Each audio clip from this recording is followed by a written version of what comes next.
నమస్తే welcome to big Telugu TV. ప్రస్తుతం మనతో పాటు ఉన్నారు అనలిస్ట్ రాహుల్ అయ్యర్ గారు. హలో అండి. హాయ్ అండి. రాహుల్ గారు, యాహ్! కల్పన గారు సూసైడ్ అటెంప్ట్ చేశారు అంటూ ఒక వార్త నిన్న రాత్రి కొన్ని పిక్స్ కూడా లీక్ అయ్యాయి. బట్ కొంతమంది అనారోగ్యంతో బాధపడుతున్నారు. బట్ అది సూసైడ్ కాదు, ఎందుకంటే 2 days నుంచి తలుపులు తీయలేదు, బట్ బ్రీత్ ఉంది అంటున్నారు. ఏం జరిగింది? సీ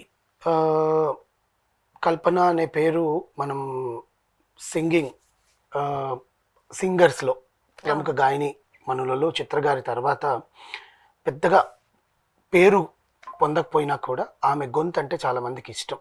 ఎందుకంటే చాలా ఈవెంట్స్‌లో, చాలా ప్రోగ్రామ్స్‌లో ఒక రాక్షసి లాగా ఎట్లా పాడుతుందో అట్లా సుమగారు అట్లే అంటారు, బాలుగారు అట్లే అనేవాళ్ళు. అందరూ రాక్షసి అనే అంటారు అనమాట. ఆమె అంత జోవియల్గా ఉంటారు. బిగ్ బాస్ 1కి వెళ్ళింది ఆమె. అక్కడ ఎంతో పోటీ పడింది. ఆ బిగ్ బాస్కి 1కి వెళ్ళినప్పుడు కూడా ఆమె ఏం చెప్పిందంటే అంతకుముందే బిగ్ బాస్ సీజన్ 1లో ధనరాజు వీళ్ళందరూ ఉన్నారు కదా, ముమైత్ ఖాను, దాంతోపాటు సింగర్స్ కేటగిరీలో కల్పన ఫస్ట్ సీజన్కి వెళ్ళింది. బిగ్ బాస్ 1కి వెళ్ళింది. ఎన్టీఆర్ గారు హోస్ట్ చేసిన దాంట్లో 6 weeks 7 weeks ఉన్నింది, వచ్చేసింది బేసికల్లీ. బట్ ఆమెకి అవన్నీ పక్కన పెడితే వ్యక్తిగతంగా ఆమెకి 3 పిల్లలు, ఎన్నో ఏళ్ల కింద భర్తతో డైవర్స్ ఇచ్చింది. 3 పిల్లలండి. 3 కానీ పిల్లలు. ఎప్పుడు తనతో కనిపించలేదు. అదే అసలు లేరనుకుంటున్నాను. నో ఫ్యామిలీ గొడవలు, అంటే దానికి డైవర్స్ అవ్వడము.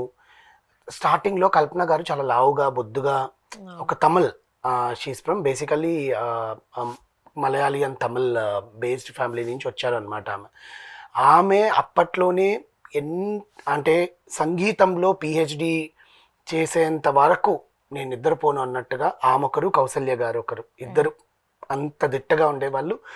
ప్రతి ఒక్క సింగర్, ఇప్పుడు గోపికా పూర్ణిమ లాంటి సింగర్స్ కూతుర్లు కూడా కల్పన గారి దగ్గరికి వెళ్ళి ట్రైన్ తీసుకుంటారు ఆ వోకల్ దానికోసం. ప్లస్ మొన్నటికి మొన్న ఇండియన్ ఐడల్ తెలుగులో ఫస్ట్ సీజన్లో వచ్చిన వైష్ణవి అమ్మాయి కూడా కల్పన గారి కింద చాలా మంది ట్రైన్ అయ్యారు. అంటే ఆమె ఒక గురువుగా భావిస్తారు.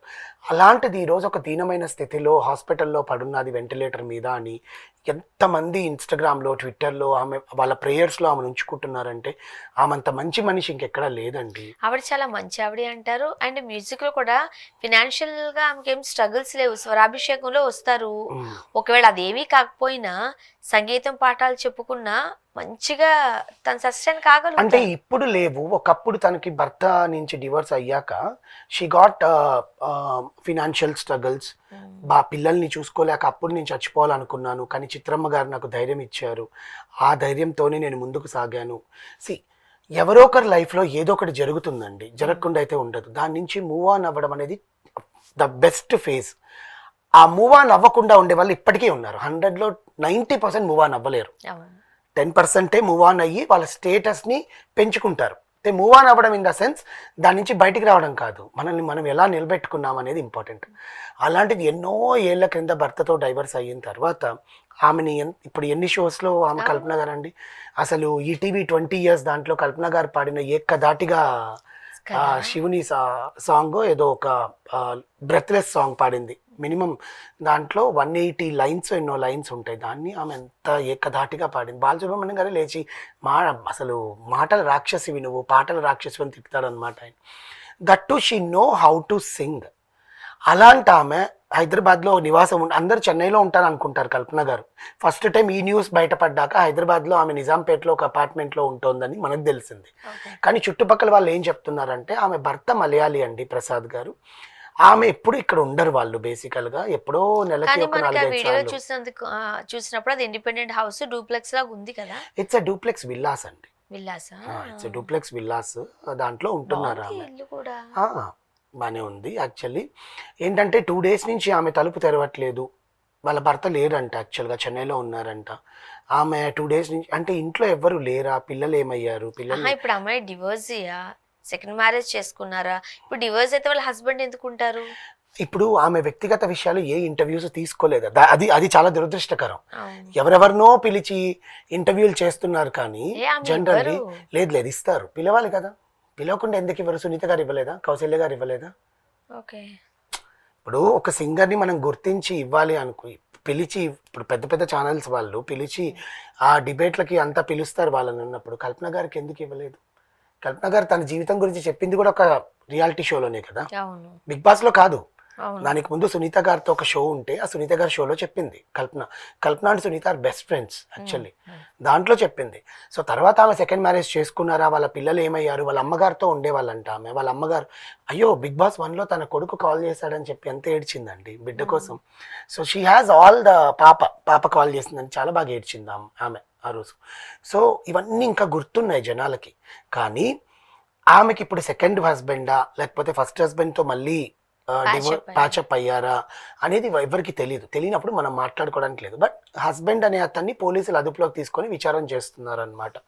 అంటే అతని కదలికలు, అతని బిహేవియర్ అంతా కూడా కొంచెం వియర్డ్గా ఉండిందంట. నిన్న నైట్ వచ్చినప్పటి నుంచి ఇంట్లో చూపించండి ఏది ఇది అంటే నాకు తెలియదండి, నేను చెన్నైలో ఉన్నాను, ఇక్కడ ఏముంటాయి నాకు తెలియదు అన్నట్టుగా బిహేవ్ చేయడము, ఇలాంటివి ఏదో జరిగాయి. అంటే పూర్తి న్యూస్ ఎంత పోలీసులు కూడా బయట పెట్టట్లేదు. Because she's a celebrity, that too female. అంత కష్టం ఏమొచ్చింది సూసైడ్ చేసుకునేంత కష్టం? ఆమె ఏదో టాబ్లెట్స్ వాడతారంట యాక్చువల్గా, స్లీప్ పిల్లో సెట్రో పిల్లో ఏదో టాబ్లెట్స్ వాడతారంట నిద్రకి రావడానికో, టెన్షన్కో, స్ట్రెస్కో, దేనికో. అవి ఎక్కువ మోతాదులో తీసేసుకొని అట్లా అపస్మారకంలో పడిపోయారు. కానీ 2 days ముందు తీసుకుంటే ఈ పాటికి బతుకుండరు. ఇప్పుడు అదే అనబోతున్నా నేను. వచ్చిన న్యూస్ ప్రకారం ఏంటి 2 days నుంచి తలుపులు తీయలేదు, కానీ ఇంకా ఆమె బ్రీత్ ఉంది. నేను అనేది అంటున్నాను, అంటే అదే టైంకి ఒక 1 hour 2 hours ముందు ఏమైనా తీసుకొని ఉండొచ్చేమో, అదృష్టం.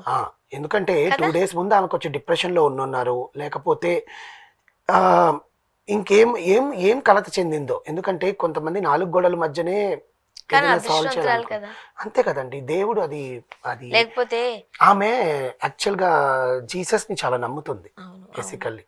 సో ఆమె చాలా చాలా సందర్భాల్లో కూడా చెప్పారు, జయసుధ గారితో ఒక ప్రోగ్రామ్ చేసినప్పుడు కూడా చెప్పారు అనమాట. బేసిక్ జీసస్ అంటే కాదు, what ever, I should not name the community here, but she always believes what God gives to her. అలాగే గాడ్ ఆమెకి అది ఇచ్చారు, ఆ ఆయుష్ని ఇచ్చారు.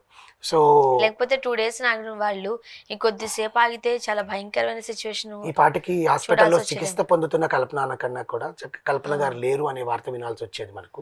బట్ యాక్చువల్లీ థ్యాంక్ గాడ్ ఆమెకి ఏం కాలేదు, డాక్టర్స్ నిలకడగా ఉంది, త్వరలో కోలుకుంటారు అంటున్నారు.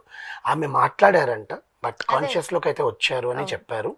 అంటే పోలీసులు నిన్న వాన్మూలం తీసుకున్నారంట, స్టేట్మెంట్ తీసుకున్నారు. బట్ తర్వాత మళ్ళీ ఆమె వెళ్ళిపోవడం, బికాస్ అంత బాడీ తట్టుకోవాలి కదండి ఫీమేల్స్ కి.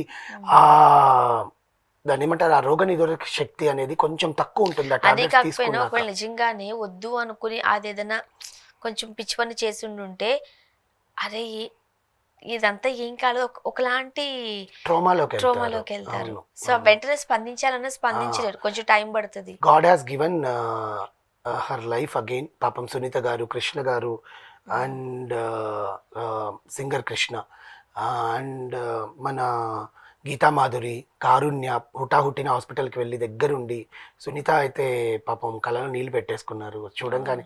అసలు ఆమె అట్లా వీల్ చైర్లో చూడంగానే మనకి ఎంత నవ్వుతూ ఏడిపిస్తూ, అసలు ప్యారడీ సాంగ్స్ ఎంత బాగా పాడతారు బిగ్ బాస్ లో. కల్పన గారు వచ్చారంటే, సుమాకి ఇష్టం కల్పన అంటే, సుమా గారు కూడా వెళ్ళారంట ఈరోజు యాక్చువల్గా చూడడానికి. సో ఇప్పుడు అర్థమవుతుంది ఒక మనిషి ప్రాణం ఎంత విలువైనది అనేది. తొందరగా కోలుకోవాలని మనస్ఫూర్తిగా కోరుకుందాం. Thank you.